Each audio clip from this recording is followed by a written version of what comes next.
Hello guys, welcome to our YouTube channel. आज हम बात करेंगे भारत इलेक्ट्रॉनिक्स लिमिटेड की, यानी BEL।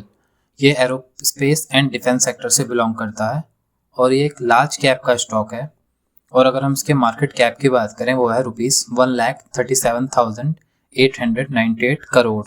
चलिए आगे देखते हैं। आज भारत इलेक्ट्रॉनिक्स का स्टॉक ओपन हुआ 184.90 रुपीज़ से और इसमें अच्छी खासी तेज़ी थी और 1 बजे के आसपास इसने अपना 52 वीक हाई हिट किया आज, वो 189.90 रुपीज़ पे।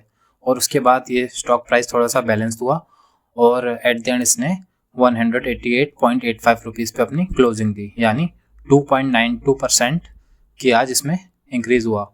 चलिए आगे देखते हैं। चलिए अब बात करते हैं हम भारत इलेक्ट्रॉनिक्स लिमिटेड के फंडामेंटल्स की। अगर हम मार्केट कैप की बात करें, वो है ₹1,37,898 करोड़। और अगर हम इसका पीवी रेशो देखें, वो है 9.06, यानी पीवी रेशो थोड़ा हाई है इसका। और पीई रेशो की बात करें, वो है 41.55। पीवी रेशो भी थोड़ा इसका हाई है। अगर पीई रेशो लो थोड़ा कम रहता तो ज़्यादा बेटर रहता। बाकी डेप्ट टू इक्विटी की बात करें, वो बहुत बढ़िया, वो है 0, यानी कंपनी ऑलमोस्ट डेप्ट फ्री है, इस पर कोई डेप्ट नहीं है। और अर्निंग पर शेयर की बात करें, वो भी अच्छा है, वो है ₹4.55। और अगर हम ROE देखें, रिटर्न ऑन इक्विटी, वो भी बहुत बढ़िया है, वो है 22.43%। फिर अगर हम डिविडेंड यील्ड की बात करें, वो है 0.98%, वो भी अच्छी है। और बुक वैल्यू देखें हम स्टॉक की, वो है ₹20.27। और अगर हम फेस वैल्यू देखें तो वो है ₹1।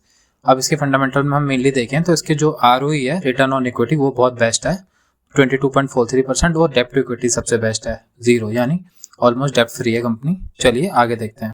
चलिए गाइस, अब हम बात करेंगे भारत इलेक्ट्रॉनिक्स लिमिटेड के कंसोलिडेटेड फाइनेंशियल्स की। अगर हमें किसी भी स्टॉक को एनालाइज करना है तो उसके फाइनेंशियल सबसे इंपॉर्टेंट है, यानी कंपनी कैसा परफॉर्म कर रही है अपने फाइनेंशियल्स में, वो सबसे मेन थिंग आती है। तो अगर हम इसकी अब टोटल इनकम देखें, वो जून 2023 क्वार्टर में 3,673 करोड़ थी, जो कि सितंबर क्वार्टर में बढ़ करके 4,146 करोड़ हो गई है। यानी बहुत अच्छी बात है कि जो टोटल इनकम है वो बढ़ी है क्वार्टर टू क्वार्टर बेसिस में।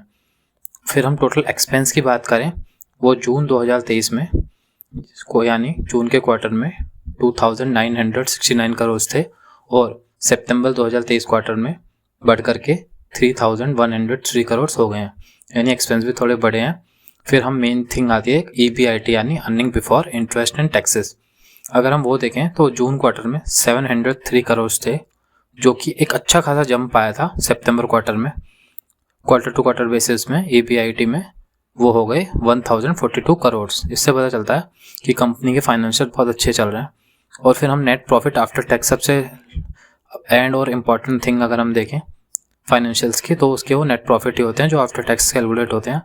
वो जून क्वार्टर में 528 करोड़ थे, जिसमें बहुत एक तगड़ा जंप आया सितंबर क्वार्टर में और हो गए 780 करोड़। यानी देखें ओवरऑल इसके फाइनेंशियल्स बहुत अच्छे हैं। चलिए आगे देखते हैं।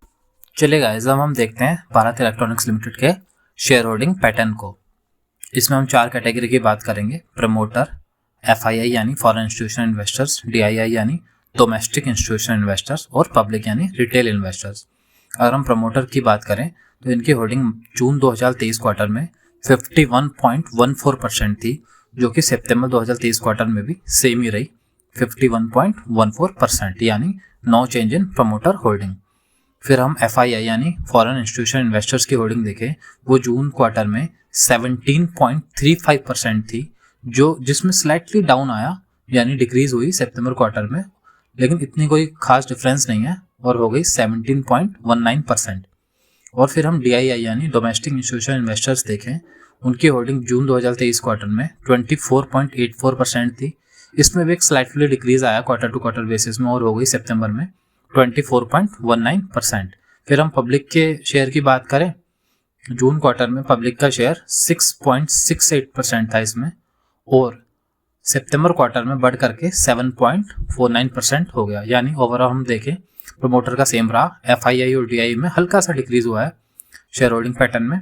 और पब्लिक की बात करें तो पब्लिक की उसमें थोड़ा सा जंप आया है क्वार्टर टू क्वार्टर बेसिस में, पब्लिक ने थोड़ी होल्डिंग इसमें इंक्रीज करी है। चलिए आगे देखते हैं। चलिए गाइस, अब हम देखते हैं भारत इलेक्ट्रॉनिक्स लिमिटेड के स्टॉक के प्रीवियस रिटर्न्स, यानी पहले कितने रिटर्न्स इसने दिए हैं। अगर हम 1 मंथ की बात करें तो 1 मंथ में इसने 11.59% के रिटर्न दिए हैं और 3 मंथ्स के रिटर्न तो इसके बहुत अच्छे हैं 37.25%।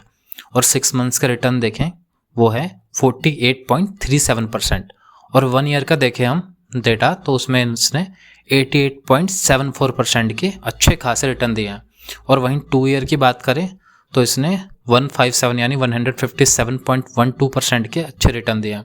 और 3 ईयर की बात करें तो इसने 324.12% के मल्टी बैगर रिटर्न दिए हैं। और 5 ईयर में भी इसने अच्छे खासे मल्टी बैगर रिटर्न दिए हैं 527.37%, यानी कि इसके पुराने रिटर्न्स काफ़ी अच्छे हैं और ये मल्टी बैगर रिटर्न्स देता है स्टॉक।